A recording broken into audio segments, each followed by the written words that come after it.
You're listening to the Lincoln Ware Show on 101.5, The Buzz of Cincinnati, your talk station. 101.5, The Buzz of Cincinnati, your talk station. Lincoln Ware with you till 12 noon. In the studio with me right now, as promised, none other than Sil Watkins. He's known all over town. He's known by everyone. Sil Watkins, welcome to the show. Turn him on there. He's on? Okay. Welcome to the show, Sil. Thank you, Lincoln. All right. Now, you've got a very interesting life, and you've done some things that most people couldn't, you've come out of some problems into doing things most people wouldn't even imagine they could end up doing. Amen. But you admit you committed a crime years ago. That's correct. And you went to jail. How long did you stay in jail? Probably most of my 30s. Are you kidding me? Most of your 30s? Yeah, most of my 30s. And so then you got out of jail. Mm-hmm. And so most people, when they get out of jail, they got the stigma attached to them. They can't get a job, have a hard time finding a place to live. You apply for a job. Once you put on there, you've served time in jail, got a felony or something. That's it. They don't get the job. That's it. But so what did you do when you got out of jail? What was your mindset, and what were you thinking? Well, first I had to do is decriminalize myself. Okay. And so what I did is I said to myself, okay, well, I'm not going back to jail. I'm done with that part of my life. Because a lot of people go back. They end up going back. I bet you saw some guys leave. Did you see people leave, and then you saw the same guy come back before you got out? Right. So I didn't say goodbye when they left. Okay. Jeez. You knew they were coming back. Right. So what I did is I got out. And when I got out, I had $465 to my name. So I was sitting in the halfway house, and the guy asked me, he said, "Hey, man, you ever think about selling cars?" And I was like, "Selling cars?" He said, "Yeah, you can make 6 digits selling cars." I was like, "What?" So I sold cars. And then on top of that, I went and had a second job. Mm-hmm. And what happened over a period of time, 18 months, I saved up $1,500. Mm-hmm. And so during that process, I met 2 other guys that had $1,500, and we bought our first piece of property on Carl Street. Oh. It was a house we paid less than $5,000 for. Mm-hmm. So what I would do is I would get off, go to work at Sweeney, then go to work at Dino's, then go and work on the house till 1 o'clock in the morning. Plus, I had my son. I had a son at that time, so I had to take him back and forth to school. And so I would do that. I did that for a year. And what I learned in that is not everybody has the same work ethics. One guy, he didn't even show up at all to do no work. The other guy, he wanted to bring girls around and show them what he was doing. Yeah. Utilize that as some kind of clout. Right. And so I just stayed steady. I stayed steady, and I eventually bought those guys out. And I went to the bank and got a loan because I had established good credit. And the bank gave me $50,000 on the first house. Because the bank don't care whether you've been to jail or not, as long as you got good credit. No, they don't care. People have called banks on me and told them I've been an ex-felon, I sold drugs, and they've done a lot of crazy things. And the banks just shake their head. Really? Yeah. No kidding. Okay. They don't care. They don't care. And so that's how I started. That's how I originally started. Mm-hmm. And what I didn't do is I didn't go out and buy no car. I didn't go out and buy no jewelry. I just took that money and I invested in other homes. Okay. And so I built what empire I have now through that method. And you were able to get homes that were virtually nothing for free. Correct. Now, how did you do that? Well, what I did one time is I believe in divine intervention. I believe God is amazing. So what I did is I went to a tax sale one time, and there was this house on the market on Carl Street. Since Carl Street was my kickoff, I took interest in it. It was only $50. Mm-hmm. So the bid was $50. I raised it to $100. Well, no, I raised it to $50. The other guy raised it to $100, and then I raised it to $150, and I bought the house for $150. For $150 on Carl Street. What kind of shape was the house in? Well, I found out that there was orders to condemn it, but I called Ed Cunningham and took him over there with the inspector and walked through, and he agreed with me that it didn't need to be condemned as long as I met certain conditions in a certain time frame. Ed Cunningham, I've heard that name before. Yeah, he's over. I think Ed is over at top of all the building inspectors. Okay, for the city. Okay, right. Yes, okay. And so when I did that, I went there, and so I said, you know what I'm going to do? I'm going to hire people here on Carl Street and in the community to work on this house with my licensed contractors. Mm-hmm. So I made it a requirement that my licensed contractor would have to hire somebody, at least pay him $10 or not more an hour. And so that's what we did to build this house. And when I found out that had a model there, I actually began to put the plan together. And so I went to a certain council person and told him about my idea, but it never materialized to anything. So years later, I actually went to Cranley and sat down with Cranley, and I told Cranley that I was interested in 50 homes. I need the land bank or Port Authority to give me 50 homes. To give you 50 right. homes. I don't need you to give me the money to fix them up. I just need you to give me the 50 homes. Right. Okay. And so when we went through that process, of course. Now explain the land bank. I don't think I should be the one doing that. Okay. Because I don't have a good relationship with Port Authority. Really? But I like Laura. Yeah. Okay. I like her. I saw Laura, matter of fact, when did I see her? Yesterday down at City Hall. Yeah, because they were going through some changes when I was dealing with them. Because to me, they really didn't know what they were doing at that stage. Okay. You know what I mean? And so I guess what I was presenting to them was to be able to put people in my community to work by these 50 houses. You know what I mean? I'll put my people to work. You know, they're trying to explain to me how they get the houses. I know how they get the houses. Right. Because people can't pay their taxes because they don't have no job to pay for their taxes. And so I wanted to create the jobs. So, of course, that didn't materialize. Of course, they promised me everything, but nothing ever happened. Right. It's hard to visualize them giving a black man all those homes. Well, they could have gave me 10, hold 40 and a lot, and let me prove. They saw my track record. Right. And see, that's how they do 3CDC. When they prove themselves, then they give them more money. Yeah. Yeah. Okay. Because that's where I started downtown. When I was down, I was downtown at first. Yeah. I was down there when nobody else would come down there. And my biggest regret was that I was on Walnut Street one time, and these guys came over to me, and they had this property on Republic Street, and they wanted to offer all these 10 houses to me. But it was a low price. But I was tired of dealing with drug-infested communities. I was tired of dealing with drug dealers. I was tired of dealing with, just that whole element that was down there at the time. And this was like close to the end of the 90s, early 2000. You know what I mean? But they wanted to give me 10 houses on Republic Street, and I regret that now. I didn't know Washington Park was coming. If I knew Washington Park was coming, I wouldn't be sitting here talking to you, Lincoln. I'd be in Costa Rica. So you passed up on that, huh? Yeah, I passed up on that deal. Okay. And so you get these houses, you're fixing them up, and what are you doing? Selling them, or what are you doing with them? Renting them out, or what? Yeah, I sell them, I hold them, I rent them out, and I flip them. Okay. You know what I mean? So that's what I do right now. And I'm also having a few seminars. I'm going around helping other people learn how to develop how to do this. Okay. You know, because the game has changed now. It's a much faster game than it used to be. Yeah. You know what I mean? People get the property instantly. And you have to be careful because there are a lot of lenders out there that are predatory lenders. You know what I mean? And they're taking advantage of people, and people are not making money. All right. 749-1230, 513 is the area code. Interesting story. Sil Watkins, my guest. So you can actually commit a crime, go to jail, do your time, get out, and still make something of yourself, which is what you have done. So what would you advise? How would you advise a young person who maybe got a couple of $1,000s? Is it nowadays?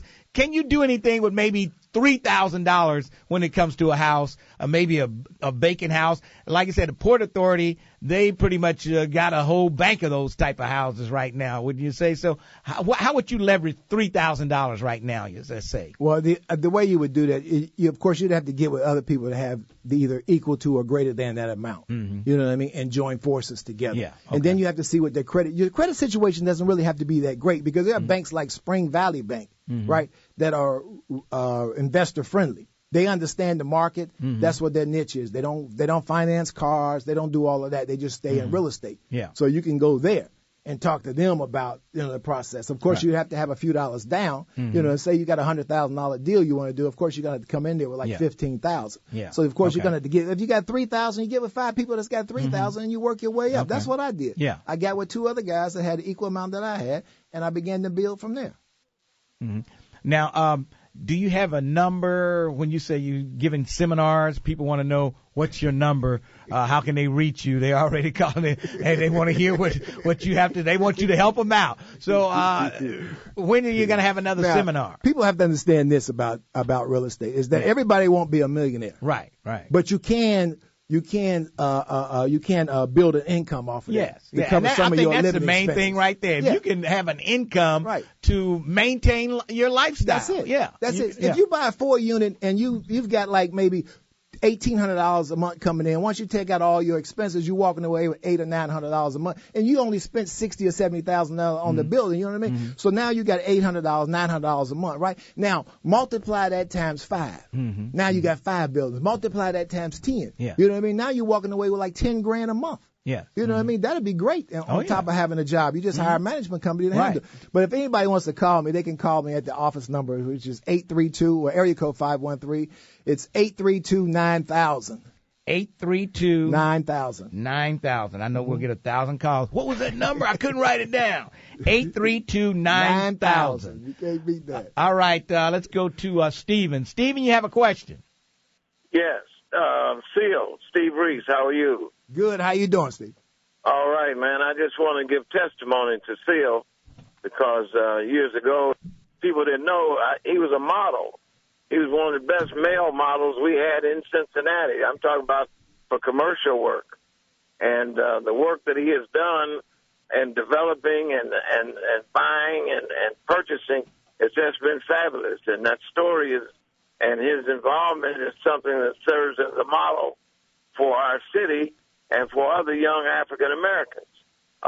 Seal is moving on the move and need all the support that he can get in the city. When they keep talking about 3C, DC, and all that, Seal Watkins is the guy that needs to be considered to be involved in the game.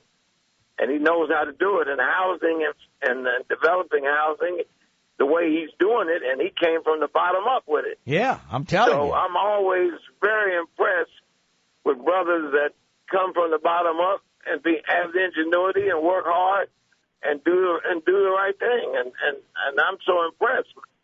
And Seal, congratulations, man, because sometimes we never congratulate and support our own. When we get on here, we want to tear them down. And I want to just call in and support you. Yeah. And I want the whole community to know that I support you. I know you.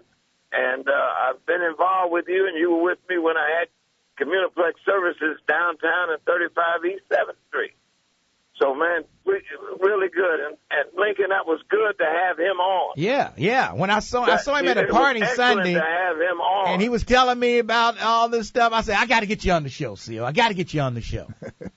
So, yeah. All right, Steve. Thank you, Steve. Good stuff. People need to hear this stuff. People need to hear this stuff, Steve. Oh, man, yeah, this is the real deal. Yes. All right. All right, thanks for your call. Thank you. Thank you. Now, I had Laura Bronner on this show, and she was talking about, they've got these houses and they want to sell them to people. Right. They don't want to keep them for a profit. They want to sell them to people. Right. So is that, you going to get involved with that since you know Laura and everything? Yeah, I saw her at a meeting and we had a discussion and she sent me a letter and, want me to be involved and want me. And I actually seen some of her representative. I seen Mike Smith and he's asked me to be involved. So I told him that I would. The process is a little bit more complicated than it seems. Yeah, she makes it because sound so easy. you have a stack of properties this thick, right? Mm-hmm. And you have to go through and pick. This is how I had to do it. I don't know if they probably changed it now. Okay. You have to go through and pick out the ones you want. Okay. By the time you pick out the ones you want and you submit them, they're all gone, or they can't, or the community owns them and they don't want to do anything right now with them. So then you got to do it again. Okay. You know what I mean? So my thing is send me the list that you have available and let me pick from that list. Right. You know what I mean? Instead of going through, because that process can take a long time. Now, what do you think about 3CDC? I mean, they seem to be hated by a lot of people, being, grabbing up land and gentrifying the neighborhood and stuff like that. How do you feel about what they're doing? My answer to that question is I'm not against progress. Right. I just want to be included in the process of progress. So as long as I'm included or we're included, I don't have a problem with that. Yeah. And the rest of it's political, and I'm going to stay out of that. Right. Okay, so you don't have a problem with what they're doing. You just want a piece of the action. That's what we want. Yeah, we want a piece of the action. Yes. All right. Let's go to Sully. Sully? Yes, sir. Yes. You have a question? Actually, a comment. Okay. If you recall, periodically when I call you always use my situation and you call it white privilege. Yeah. I'm the guy that did the prison time, got out, started from bottom, started with nothing, and now I'm a homeowner within 10 years. You call it white privilege. Yeah. Because it was easier. It was easier for you to do it than it was for him. I can guarantee you. No, it took me 10 years to get to where I'm at. To buy my house, it took me a year and a half to buy my first house. But I stuck through it. I knew what I had to do. I hit the grind, and I did it. Anybody else can do it. The gentleman sitting there with you is black, right? Yes. I am white. We both did it. We both came from the same background in a sense. Both convicted felons. We both picked ourselves up, and we did what was right. All right, you have a comment, Seal, on what he's saying? No. I agree. That man, yes, he did it right. All right. He did with every person, no matter what color you are. You can do it. So people need to stop using race as a defining moment where I can't do it because I'm black. I can't do it because I'm a convicted felon. I can't never do nothing. All right. Hey, Sully, thanks for your call. Real quick, white people pull themselves up by their bootstraps. If you want to make it more relatable, pull your pants up off your butt, put on a belt. Oh, my God. Here we go. First of all, your bootstraps are longer than the black man's bootstraps, so you got more room to work with, huh? I'm wearing sneakers. I reach awful low. No, thanks for your call. All right. Unbelievable. Right. But white privilege, you probably saw some discrimination while you were out there. Of course, I've been discriminated against. I've actually tried, while I was going through the process, I actually tried to rent in a particular area, and I felt that they were discriminating against me. I mean, the guy told me, he said, look, you have to have a 700 beacon score in order to rent here. Mm-hmm. You know what I mean? And I was like, what's the beacon score got to do with anything me seeing the apartment? I need to see the apartment. Mm-hmm. Right. So that never materialized. Then the second, and this is the same community, so the second one I went to, the lady pulled the curtain back, saw me, shut the curtain, and then I called the guy. He said, well, I don't operate like that. I'll meet you there tomorrow. So tomorrow when I went back to look at the place to rent, right, he told me he had already rented it. Oh, my God. So I went to the feds. Yeah. And the feds sent in their investigators. Okay. And they found the same thing. And so I sued them and won. Really? Yeah. No kidding. I sued them and won. So I know that they do it. See, Sully? Yeah. See, it's so not I know easy. That they do it. See, it's not always that easy, Sully, as you make it sound. Yeah. All right, we'll take a break, and then we'll come back. We're talking to Sil Watkins, and, boy, has he got a story. We'll take a break. 101.5, The Buzz of Cincinnati. You're listening to the Lincoln Ware Show on 101.5, The Buzz of Cincinnati, your talk station. 101.5, The Buzz of Cincinnati, your talk station. Lincoln Ware with you. Did you know that FC Cincinnati, Queen City Sausage is a sponsor of FC Cincinnati? Oh, yeah. And you can get your FC Cincinnati sausages from Queen City right there, brats and Mets and beef sausages. The official sausage of FC Cincinnati. You'll find them down at Nippert Stadium, and I'm sure you'll find them at the new stadium if it ever gets built. The new stadium for FC Cincinnati, you'll find Queen City sausage right there. I'm telling you. And I tell you, small batch production, hickory wood smoke. It doesn't get any better than Queen City sausage. And you can pick some up today at Meijer. You can pick some up at Kroger. You can even go to Walmart, Findlay Market, Sam's, and get Queen City sausage. They're all over town, so you better head on out. A big grilling weekend this coming weekend, Memorial Day weekend. So you better have some Queen City sausage, brats or Mets on that grill because somebody is going to ask for some, I guarantee you. All right, let's move along. Sil Watkins in the studio with me. Everybody wants to talk to Sil. And by the way, we want to mention, you are the ex-husband of Loud Voice Joyce. We got to say that, don't we? Yes. Yes. Okay, let's move along. Let's go to Iris. Iris, how you doing? Good morning. Hello? Good morning, Iris. Say that again, Iris. You were pressing on your button. I said, can you hear me, Lincoln? Say what? Can you hear me? Now I can. Great. Good morning, Phil. How are you? Good. How you doing, Iris?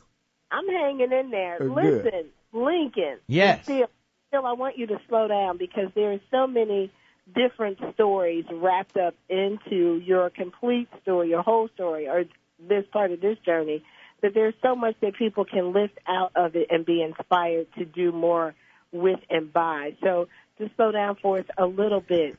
Lincoln, and yes, you did have to mention Joyce. She is part of the creation of the beautiful man that's in that studio. So, she is Joyce Gibson. And I wanted to say that as well. And to the, current Mrs. Watkins, to her, we love her as well. But I wanted to also say about Seal, was that it's not just the work that you do, Seal, but it is the inspiration and the teachings that you do for all of us that interact with you that are in business, and that the business that we do collectively together, that we must lift up and show the next ones in line how to get this work done in service to us and for us. We talk often about that, Lincoln. I talk often with Seal about the development that is going on in this town. So we have to stop pulling each other down and beginning to understand how we need to get involved and invest, learn what's going on, learn the game that's being played on us, because we're being played and we're being pushed out, locked out, developed out. And on that note, Iris, I got to go. I got other people. Time is short. Thanks for your call. All right. Iris has no conception of time on radio. She thinks we got all day, every day. I love Iris. Now, you said some people put up roadblocks for you, and sometimes it was the black man who stopped you from doing some things. You told me that. You said a lot of times, the white man was saying I could do something, and then there was a black man that came along and stopped me. You don't have to mention any names, but if you want to, you can. No, I don't want to mention the names, but that's true, Lincoln. I've been people have called me, text me, email me, and they've apologized that they've dropped the ball, and it has happened. Yes, it's happened a couple of times. All right, and they knew that it was their fault, and they called and apologized. Right. Well, that's one good thing anyway. Okay. Yeah, you're right. All right, Ethan. Lincoln, what's going on? Nothing much. I gave you permission to call back, Ethan. You got to ask your question. Make it quick. Yes, Phil, this housing bank, is it controlled by the city of Cincinnati, or is it controlled by the Port Authority? The housing bank? Yeah. Heard you say this something bank about of houses that the Port Authority has. The property that Port Authority has, who is it controlled by? I couldn't really answer that question for you. So do you have a seminar coming up, Phil? No, I don't have one, but I'm in the process of putting one together. I'm actually working on a book that I'm writing, but I'm also in the process of doing that. All right, thanks, Phil. I gave you my number, Ethan. Phone number 832-9000. Okay. All right, thanks. Thanks for your call. All right, let's see. Let's go to David. David, real quick, how you doing? Hi. Go ahead. Yeah, I just wanted to kind of respond to the caller that was on a little bit earlier who, was trying to say that white privilege was a thing that didn't matter in his opinion. Yes. And I think a really clear way to state that succinctly is the case of Sam DuBose, because I, as a white guy living in Cincinnati, have been pulled over 2 or 3 times with no front license plate, and the officers never said anything about it to me. Yeah. Whereas for Sam, it turned into a life and death situation that cost that, it cost that poor guy his life. Yes. And, I think there's this misconception that if you're white, it means white privilege means your life is easy. It doesn't mean that. It means that ordinary things like driving your car and not having to worry about you're going to get shot. Even buying a house or renting an apartment. You can name. We got a whole list of things we can name that if you're white, you probably have a better shot at it than if you're black. Right. Yeah. All right. That's right. I have no doubt that's true. Yeah. I just thought that to really bring it home in terms of, something that's even a matter of life and death like that. Right. I hear you.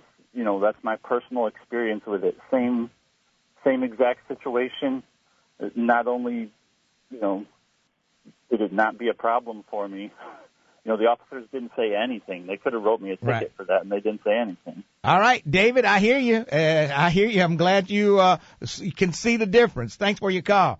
Now, what did you go to jail for? I know people want to. Do you want to say what you went to jail for? Yeah, I went to jail because I didn't have a license to sell drugs. Okay. Okay. If I would have went to school and got a license, I could have been just like Walgreens and CVS. Right. Okay. I could have sold drugs. That's why I went. All right. And how long did you stay in? 10 years? I went in, then I got out, and I went back. Okay. So I wasn't out long before I went back again. Okay. Yeah. All right. And you learned your lesson that second time. I sure did. They will never see me here again. There's no loyalty in that game. Yeah. Right. There you go. And right. So you came out. Now, you said you was working at Dino's and where else? Jake Sweeney. Jake Sweeney. Okay. Mm-hmm. Did you have a problem getting jobs there? No, I didn't. Actually, I went to Superior Honda first, and they turned me down because I had a conviction. Okay. And then I went out to Sweeney on Vine and Galbraith, and I told the guy that, and he was like, well, is your crime got anything to do with cars? And I said, no. Okay. And so he asked me, he said, well, he took me to the general manager's office, and the general manager's office, that was up there by Hartwell High School. Yeah. And so when I was talking to him about hiring me, because I was hungry, I just got out of jail, I needed a job. So I raised his window up, his blinds up. I said, if you don't hire me, you see that school over there? He said, yeah. I said, Hartwell Elementary. He said, yeah. I said, I'm going to tear that school down, build my own lot, and be your competition. Whoa. And he hired me right there on the spot. And I have a great relationship with Sweeney today. Okay. And so how did you get your job at Dino's? I used to work for Dino's in the 80s, I think it was, the 80s or 70s. Yeah. Okay. I used to work for Dino's. Okay. So when I got out, they just gave me a job. We know let me work at night. Yeah, I needed to keep working. All right. Well, Sil Watkins, you have got one heck of a story, and it will be one heck of a book if you decide to write a book. Yeah, I'm writing it. Now, do you have a website, or they can only reach you at the phone number? No, just the phone number. Just the phone number, 832-9000. Yep. That's the number. Don't call me and leave me a message on my voicemail telling me to call you to give you the number. I'm giving it to you one more time, 832-9000. You can reach Sil Watkins, and he can tell you, give you the answers to your questions, I'm sure. Thank you, Sil, for joining me this morning. We appreciate it, man. I'm glad you could make it. Thank you for inviting me. All right. I appreciate it. Anytime. Okay. All right. Let's take a break, and then we'll come back. 101.5, The Buzz of Cincinnati.